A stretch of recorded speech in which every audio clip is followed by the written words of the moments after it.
체계 이론 끝났어요. 자, 체계 이론에서 중요했던 거는 투입, 변환, 산출, 그리고 회환. 들어가는 건 투입, 상호 관계를 하는 거는 변환, 그게 상호 관계를 통해서 나왔다, 산출. 그리고 그 목표를 달성하기 위해서 하부 체계가 제대로 영향을 하지 못했고 환경이 제약 요건을 걸리더라. 그럼 이루어지는 게 회환. 여기까지는 개념을 잡고 가셔야 됩니다. 자, 두 번째로는 교환이론입니다. 자, 호만스가 얘기했어요. 인간의 사회 관계를 무엇과 무엇으로? 비용과 보상으로. 아주 포인트 되는 단어죠. 자, 비용과 보상의 토대를 두고 인간 행동의 상호작용은 주고받는 것이다. 자, 인간이 행동을 하는데 무엇과 무엇에 따라서 행동을 하더라? 비용과 보상에 따라서. 자, 주는 것을 내가 주니까 잃는 것이라고 보고요. 받는 것을 내가 얻어내는 거죠. 자, 그러면 내가 받는 게 더 클 때, 내가 주는 것보다 받는 게 더 클 때 나에게 이득이에요. 자, 효용 면에서는 높고요. 사람들은 자기에게 이익을 받는, 이익이 많은 쪽으로 행동하게 돼 있어요. 그럼으로 인해서 교환을 하게 되죠. 나한테 이익이 된다고 생각했을 때만 교환이 이루어진다고요. 교환이 성립된다고요. 자, 교환이론은 간호 수행 시에 가장 많이 적용되는 이론이다. 자, 요거 기억하시고 넘어가셔야 됩니다. 자, 간호 수행 시에 가장 많이 적용되는 이론은 이라고 기출된 적이 있죠. 자, 간호 수행에서 가장 많이 이루어지는 이론은 교환이론이에요. 자, 그러면 이 호만스의 교환이론 5가지의 기본 명제를 한번 살펴보도록 할게요. 자, 첫 번째 성공 명제. 자, 특정 행동이 이익으로 보상되면 그런 행동은 되풀이될 가능성이 높다. 내가 행동을 했는데 그 행동이 어떤 나에게 큰 보상을 가지고 오더라. 그러면 나는 똑같은 상황에 있을 때 그 행동을 할 가능성이 높겠죠. 그걸 바로 성공 명제라고 합니다. 자, 그럼 두 번째 자극 명제. 일련의 특정 자극을 포함한 과거의 행동이 보상을 받으면 이전과 동일하거나 유사한 활동을 많이 하게 된다. 자, 성공 명제하고 비슷하게 들리지만 이때는 자극이라는 말이 없어요.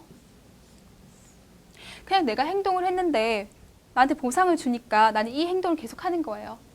성공 명제. 어떤 자극이 있을 때 내가 이런 행동을 해요. 근데 보상을 줬어요. 그럼 다음번에 이 자극을 나한테 또 주어졌을 때 나는 이 보상받은 행동을 하게 되죠. 그게 뭐다? 자극 명제. 세 번째, 가치 명제. 특정 행동의 결과가 가치 있을수록 물질적이든 사회적이든 뭐든 가치 있다고 생각할수록 그런 행동을 취할 가능성이 높다. 그게 가치 명제. 자, 네 번째, 박탈 포만의 명제입니다. 특정의 보상을 많이 받을수록 그 이상의 보상은 점차 가치 없는 것으로 되어간다. 계속 같은 가치가 계속 주는 거예요. 가치를 주는 게 아니라 계속 같은 보상을 계속 주는 거예요. 같은 보상을 계속 줌으로 인해서 더 이상 그 보상에 대해서 매력가가 떨어질 때, 그 매력이 떨어져서 그 행동을 더 이상 유발시키지 않을 때, 이럴 때를 박탈 포만의 명제라고 합니다. 다섯 번째, 욕구, 불만, 공격 명제. 자, 기대한 만큼의 보상을 못 받았을 때, 난 당연히 이 정도 행동을 하면 이 정도의 보상이 줄 줄 알았는데 이 보상을 안 준 거예요. 근데 또 다른 생각으로 나는 벌을 받을 거라고 생각을 못했어. 내가 이런 행동을 한다고 해서 어떤 내가 보상을 받을 거라고 생각을 하고 있었는데 오히려 벌이 주어졌어요. 그렇게 되면 분노하게 된다. 이게 바로 욕구, 불만, 공격 명제가 됩니다. 5가지 명제 기억하시고요. 자, 그럼 교환이론에서 얘기하는 행위는 언제 일어나느냐? 행위는 무엇이냐? 그걸 한번 살펴보도록 할게요. 자, 인간은 보상받은 행동을 계속하려는 경향이 있다. 내가 보상을 받았어요. 내가 보상을 받았으면 다음번에 그 행동을 또 한 번 하려는, 그 행동을 반복하려는 그런 경향이 있다는 거죠. 그러면 특정 행위가 나타나는 가능성을 한번 봅시다. 자, 과거에 그 행위가 보상된 빈도에 비례하여 증가한다. 어떤 행위를 했는데 계속 그 행위에 대해서는 보상을 줘요. 그러면 이 행위 이꼴 이 보상, 묶음이 되죠. 이 행위를 했는데 보상을 줬다 안 줬다 줬다 안 줬다 그렇게 막 반복적으로 불규칙적으로 줘요. 그러면 그 행위를 한다고 해서 그 보상을 받을 거라는 확신이 없죠. 그렇기 때문에 행위가 일어날 가능성은 떨어지게 돼요. 과거에 그 행위가 보상된 빈도에 비례하여 증가하게 되고요. 가치에 비례하여 증가하게 됩니다. 그 보상이 가치 있을수록, 그 가치의 대가가 클수록, 그 가치가 클수록 자, 행동은 증가하게 되고요. 그 행위에 대하여 보상을 받은 과거의 상황과 현재의 상황이 얼마나 비슷한가에 따라 증가한다. 자, 그 상황에 그 행동을 했더니 보상을 줬어요. 그러면 그 상황에서 나는 그 보상을 받기 위해서 똑같은 행동을 하게 될 거예요. 이해 가시죠? 자, 희생을 가져온 행위는 지속되지 않은 경향이 있다. 자, 사람은 힘든 거 피하고 싶죠. 희생을 가져왔다는 것은 그 일을 함으로 인해서 내가 치러야 할 대가가 너무 많았던 거예요. 자, 어려워요? 행동하고 싶을까요? 아니죠. 자, 희생을 가져온 행위는 지속되지 않는 경향이 있고요. 자, 그러므로 개인의 행위를 이해하기 위해서는 보상과 희생과 관련된 역사를 이해하여야 한다. 그 사람의 이전의 과거의 경험치가 이 사람의 행위에 영향을 준다는 얘기죠. 자, 교환은 사회적인 관계에서도 이의 득실을 따져서 행동하게 됩니다. 나한테 득이 되느냐, 실이 되느냐. 그런데 모든 교환이 반드시 큰 보상이 있다고 해서 무조건 그렇게 행동하지는 않더라. 자, 이의 득실보다는 개인의 자유의사에 입각하는 경우도 있더라. 예를 들면 호의. 나한테 큰 이득이 되지 않지만 그 사람과 나와의 어떤 사회적인 관계에 의해서 내가 그 행동을 하는 경우도 있더라. 그쵸? 자, 비용에 비해 보상이 적더라도 수행되는 경우가 있어요. 이해되시죠? 자, 그러면 교환 과정은 뭐냐? 자, 교환 과정은 주거나 받는 행위예요. 주고받는 과정. 자, 물질적 교환 과정이 있을 수도 있고요. 비물질적 교환도 있을 수 있습니다. 자, 그 물질은 눈에 보이는 거. 물건 값을 주고 물건을 사는 행위. 자, 비물질적 교환은 어떤 게 있나요? 미소 있을 수 있어요. 자, 상대방이 미소를 지어요. 나도 같이 미소를 주어요. 서로 주고받았죠? 어떤 보이는 물질은 아니지만 서로 주고받았어요. 이거 역시 교환 과정이 될 수 있습니다. 자, 두 사람이 미소를 주고받음으로 인해서 두 사람 간의 관계가 원만해지는 결과를 얻었어요. 교환 과정으로 이루어진 결과죠. 자, 교환 자원에는 물질적인 것과 비물질적인 것으로 구분할 수 있어요. 물질은 눈으로 보이는 것들, 아까 미소와 같은 것은 비물질적인 것들.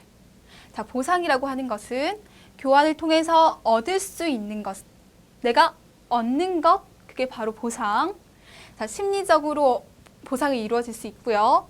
사회적, 물질적, 신체적으로 보상이 이루어질 수 있습니다. 자, 그럼 비용은 내가 보상을 위해서 내가 지불해야 하는 것들, 예를 들면 시간이라던가 비용이라던가 노력이라던가. 내가 받는 건 보상, 내가 주는 건 비용이에요. 교환 과정은 뭐하고 뭐로 이루어졌다고요? 보상과 비용으로 이루어졌다고요. 내가 받는 건 보상, 내가 주는 건 비용. 자, 이런 교환, 내가 주고받는 과정에서 영향을 미친 요소에는 권력이라는 것과 규범이라는 것이 있습니다. 자, 권력이라는 것은요, 상대방에게 보상을 얻어내는 능력. 자, 규범이라고 하는 건요, 상호관계에서 인정되는 행동 규칙이에요. 그냥 넘어가세요. 이해하실 수 있으시죠? 그럼 얘를 지역사회에 한번 적용시켜 볼게요. 자, 지역사회 간호사하고 지역사회 주민하고 교환을 합니다. 자, 주고 받는 과정이라고 했어요. 자, 물질적인 것과 비물질적인 것이 함께 이루어질 수 있도록 해야겠죠. 눈에 보이는 것뿐만 아니라 그 사람이 느끼는 감정까지 영향이 되어야 된다고요. 감정까지 그 사람에게 주고 받을 수 있다는 거예요. 자, 상호 관계가 좋은 방향으로 변화될 수 있도록 노력해야겠죠. 자, 지역사회 간호사의 역할은 그럼 어떻게 되느냐? 교환 이론의 측면에서 한번 얘기해 보자고요. 보건의료 서비스를 지역사회에 전달하는 역할이 지역사회 간호사예요. 그쵸? 보건의료 서비스를 지역사회에게 줬어요. 그럼 지역사회에서도 받아와야겠죠? 전달된 서비스에 대한 응분의 보상이 이루어질 수 있도록 상호 교환 과정을 적절하게 적용해야 한다. 자, 간호사는 지역사회에게 보건의료 서비스를 주고 그에 대한 대가를 받아낼 수 있도록 지역사회 간호사는 이 과정을 적절하게 적용시키자. 이해가 가시나요? 주고 받는 과정 속에서 이 상호 교환이 잘 이루어질 수 있도록 조정시키자, 조절하자. 그게 바로 지역사회의 간호사의 역할이더라. 자, 교환 과정을 위한 조직과 기준을 확립합니다.